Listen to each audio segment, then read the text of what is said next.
Operation सिंदूर के बारे में दोस्तों चर्चा हो रही है, लेकिन बता दें 9 ठिकानों पर इंडियन आर्मी ने दोस्तों यह स्ट्राइक पूरा किया है, जिसमें तीनों सेनाओं ने एक साथ काम किया है और इस ऑपरेशन को अंजाम दिया है। सबसे बड़ी बात है दोस्तों, आतंकवादी ठिकानों पर यह हमला किया गया है, जिससे आतंकवाद को जो संरक्षण दे रहे हैं या जो ट्रेनिंग दे रहे हैं उन सब के ठिकानों को नुकसान पहुंचाई जाए। आम जनता को दोस्तों नुकसान पहुंचाने का कोई इरादा नहीं था, लेकिन यह स्ट्राइक काफी एक तरह से देखा जाए दोस्तों तो पाकिस्तान को नुकसान पहुंचा रही है, क्योंकि पाकिस्तान एक ऐसा देश है जो आतंकवाद को संरक्षण देता है और ट्रेनिंग देता है और उनसे काम लेता है और गलत तरीके से उनका मिसयूज करके एक दूसरे के खिलाफ यूज करता है। लेकिन इंडिया ने दोस्तों बड़ा एक्शन लेते हुए 9 ठिकानों को दोस्तों नेस्तनाबूद किया है, जिसमें कुछ टारगेटेड पॉइंट्स थे, उन सबको दोस्तों इंडियन आर्मी ने नेस्तनाबूद किया है। जो सबसे पहला है दोस्तों बहावलपुर। बहावलपुर एक ऐसा जगह है जिसमें जैसे मोहम्मद का ठिकाना था, वहां पे जैसे मोहम्मद के जो गुंडे थे या ये कहें दोस्तों तो वहां पे काफी मात्रा में लोगों को ट्रेंड किया जाता था। उनकी जो स्कूलिंग शिक्षा थी या ट्रेनिंग से जो भी रिलेटेड काम होता था वो वहां पे होता था। उस ठिकाने को दोस्तों निस्तानाबूद किया गया है। दूसरा जो ठिकाने हैं मुरीद के भी एक उनमें से प्राइम लोकेशन था, जहां पे दोस्तों लश्कर ए तैयबा के लोग रहते थे और उनका यह प्रमुख ठिकाना था। यहां से लश्कर ए तैयबा ऑपरेट करता था, अपने आतंकी जो लोग थे उनको संरक्षण देता था, ट्रेनिंग देता था और उनको काम में लेता था। यह भी ठिकाना दोस्तों नेस्तनाबूद किया गया है। और तीसरा है दोस्तों गुलपुर, या आतंकी ठिकाना एलओसी पुंछ राजौरी से 35 किलोमीटर की दूरी पे है। लेकिन बता दें मुरीद के दोस्तों हमारी इंडिया बॉर्डर से 30 किलोमीटर की दूरी पे है, जबकि बहावलपुर 100 किलोमीटर के अंदर है।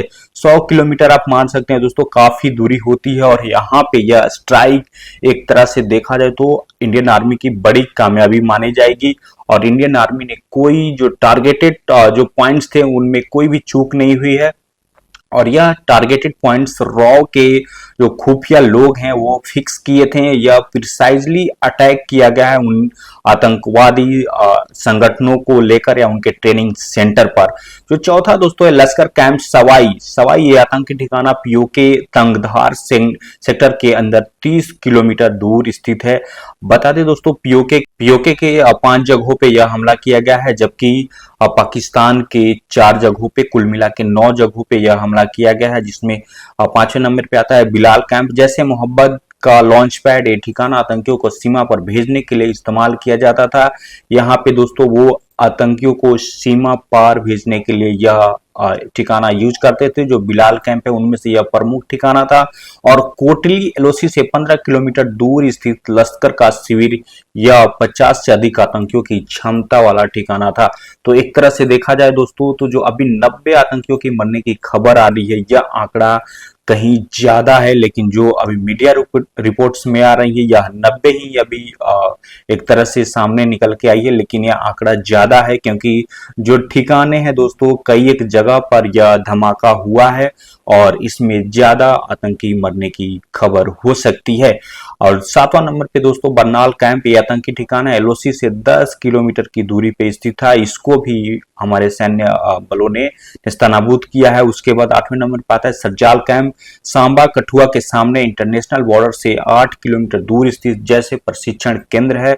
मेहमुना कैंप सियालकोट के पास है, यह हिजबुल मुजाहिदीन का प्रशिक्षण शिविर था। बता दें दोस्तों हिजबुल मुजाहिदीन एक बड़ा आतंकी माना जाता था और यह दोस्तों दुनिया की नजर में था, यह यहाँ से ऑपरेट करता था। इस ठिकाने को भी नेस्तनाबूद किया गया है। यह हमारे बॉर्डर से 15 किलोमीटर दूरी पे ही था। ऑपरेशन सिंदूर के लेकर दोस्तों एक खबर आ रही है, जिसमें सारे हमारे विपक्षी दल के नेता और हमारे जो पक्ष में हैं बड़े नेताओं ने दोस्तों इसको सराहा है, और हमारे सैन्य बलों को दोस्तों लोगों ने खूब सराहा है। और अब इस बार जो स्ट्राइक हुई है इस पर भरोसा भी जताया है, क्योंकि जो सामने कुछ ट्वीट्स आ रहे हैं मैं एक एक करके रखूंगा। राहुल गांधी, अखिलेश यादव, तेजस्वी यादव, ममता बनर्जी से लेकर बड़े जो तमाम नेता हैं उन्होंने भी दोस्तों इस ऑपरेशन को सराहा है और आतंकवाद को एक तरह से दोस्तों सबक सिखाने के लिए उन्होंने यह समर्थन दिया है।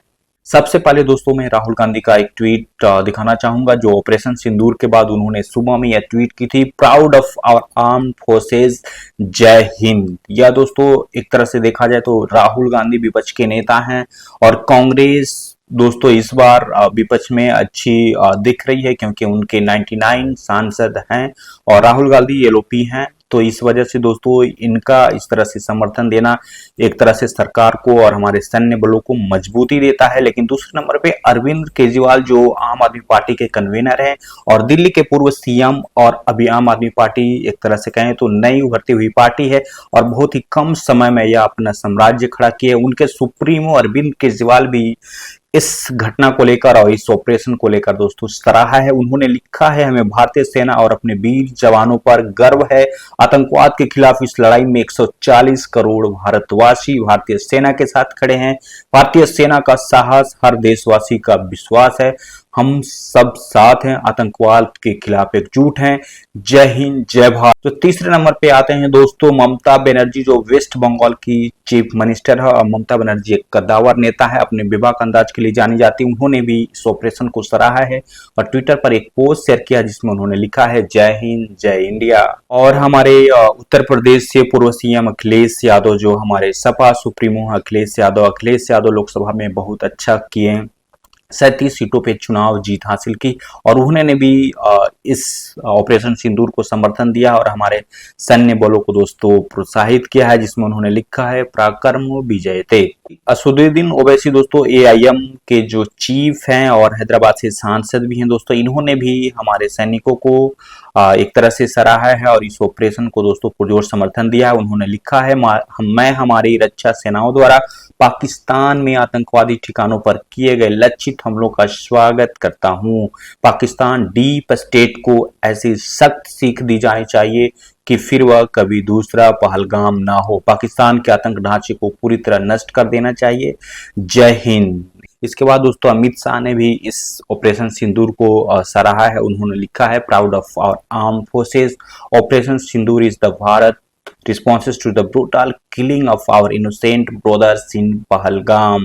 The Modi government is resolved to give a befitting response to any attack of India and its people. Bharat remains firmly committed to eradicating terrorism from its root. देखा जाए दोस्तों तो सभी लोगों ने इस ऑपरेशन सिंदूर को सराहा है और हमारे भारतीय सेनाओं पे दोस्तों अपना भरोसा भी जताया है और मोदी जी के नेतृत्व में दोस्तों यह ऑपरेशन सिंदूर को अंजाम दिया गया है जिसमें हमारे तीनों सेनाओं ने साथ दिया है, जल सेना, वायु सेना और थल सेना। तेजस्वी यादव ने भी इस बारे में दोस्तों कमेंट किया है। उन्होंने भी आतंकवाद के खिलाफ यह जो ऑपरेशन सिंदूर है उसको भी सराहा है और लिखा है दोस्तों, जय हिंद, जय भारत। ना आतंक रहे, ना अलगाववाद रहे, हमें अपने वीर जवानों और भारतीय सेना पर गर्व है। क्यों ना गर्व हो दोस्तों, क्योंकि यह बहुत बड़ा ऑपरेशन था, क्योंकि एयर स्ट्राइक इसके पहले जो हुआ था पुलवामा के बाद और जो भी सर्जिकल स्ट्राइक थे उरी के बाद दोस्तों, वो एक तरह से छोटा एक तरह से कहें तो था, लेकिन यह दोस्तों बड़ी संख्या में एयर स्ट्राइक हुई है। 9 ठिकानों को दोस्तों नेस्तनाबूद किया गया है। मीडिया रिपोर्ट्स के मुताबिक दोस्तों 24 धमाकों से ज्यादा किए गए हैं जिसमें 90 आतंकी की मारे जाने की पुष्टि हुई है, लेकिन यह आंकड़ा दोस्तों बढ़ भी सकता है क्योंकि यह एक तरह से जैसे मोहम्मद, लश्कर-ए-तैयबा और मुजाहिदीन के ठिकानों पर दोस्तों यह टारगेटेड प्रिसाइज अटैक था क्योंकि उनके ही ठिकानों को दोस्तों नेस्तनाबूद करना था। जाहिर सी बात है उनके ठिकानों पर काफी लोग एक साथ रहते हैं क्योंकि उनको ट्रेनिंग दी जाती है, प्रशिक्षण दी जाती है और आतंकवाद के लिए उकसाया जाता है या जो अगल बगल के देश हैं उनके लिए इनको मिसयूज किया जाता है। तो एक तरह से देखा जाए तो काफी संख्या में लोग इनके ट्रेनिंग सेंटर में रहते हैं, तो यह आंकड़ा और भी बढ़ सकता है क्योंकि अभी जो खबर निकल के आ रही जिसमें 90 आतंकी मारे गए हैं, यह एक बड़ा ऑपरेशन माना जा रहा है। क्या कहिए दोस्तों, इंडिया पाकिस्तान का वार अब शुरू हो गया है। आप इस वार को किस तरह से देखते हैं? क्योंकि पहलगाम हमले के बाद दोस्तों लोगों में काफी आक्रोश था, लोग बदले की तरफ से देख रहे थे और मोदी सरकार इसकी पूरी प्लानिंग कर रही थी, लेकिन आज दोस्तों 7 मई को ये खबर निकल के आ रही है जिसमें लोगों ने भारतीय सैन्य बलों को सराहा है और हमारी गवर्नमेंट दोस्तों काफी एक कहें दोस्तों तो सफल एक स्ट्राइक किया है जिसमें हमारे तरफ से कोई नुकसान नहीं हुआ है। लेकिन देखना होगा दोस्तों पाकिस्तान इसके खिलाफ या इस ऑपरेशन के बाद क्या एक्शन लेने वाला है। इस हमले के बाद दोस्तों देखा गया था कि काफी एम्बुलेंस और जो पाकिस्तान के सेना प्रमुख हैं उन्होंने हॉस्पिटल में भी कुछ लोगों से मिले हैं।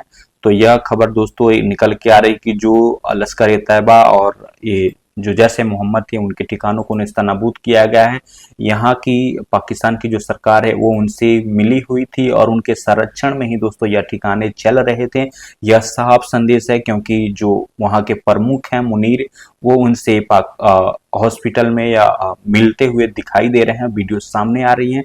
तो इससे साफ होता है दोस्तों पाकिस्तान आतंकवाद को संरक्षण दे रहा है और पनाह दे रहा है। इस वजह से दोस्तों पाकिस्तान को इसके बदले में कुछ ना कुछ लॉसेस और इससे बड़ा भी नुकसान आने वाले दिनों में हो सकता है। इंडिया की तरफ से दोस्तों यह बड़ा एक्शन मोदी सरकार ने इसको सफल अंजाम दिया है और जिसमें हमारे तीनों सैन्य बलों का एक तरह से सहयोग था और बड़ा ऑपरेशन माना जा रहा है। दोस्तों आपको क्या लगता है दोस्तों इस ऑपरेशन के बारे में, क्या और इससे बड़ा ऑपरेशन हो सकता था या कितने लोग मरे होंगे? आप कमेंट बॉक्स में जरूर बताइएगा।